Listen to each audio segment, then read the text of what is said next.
talk about the strategy between making this a manufacturing-focused airport versus passenger-focused? I mean, you do both. But Yes. tell me how you decide, like, how you balance that mission. Well, so about 10 years ago, we decided that industry had chosen by moving its feet. The industry decided to come here, right? You already had at that point Cessna, Honda, FedEx, all of these companies located here already. It's an area that very clearly has a bunch of assets that are good for these kinds of companies, for manufacturing companies.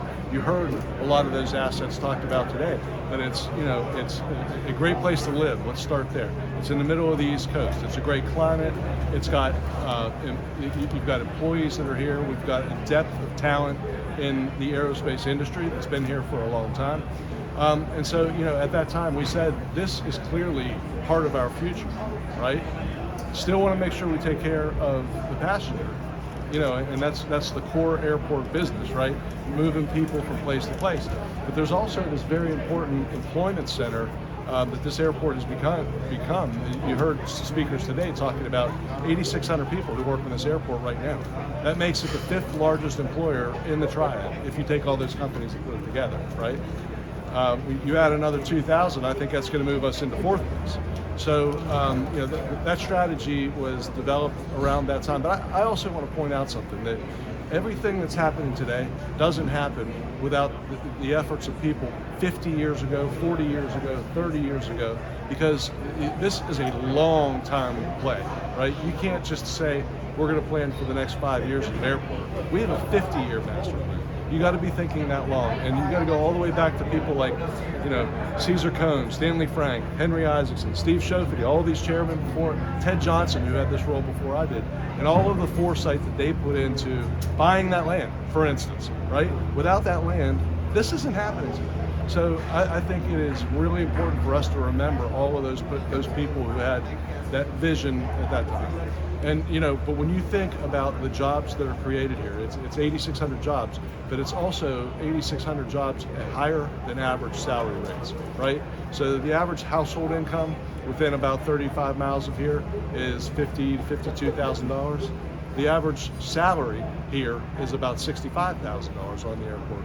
So, that one single earner, because remember, average household income could be 2 earners, right? So here you've got one single earner making fully 130% or so of average household income.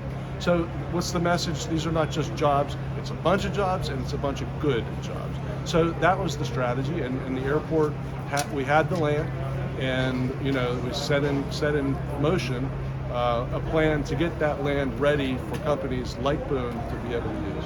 So in this instance, I guess a couple things. Will y'all have the infrastructure in place for them to actually fly out of here?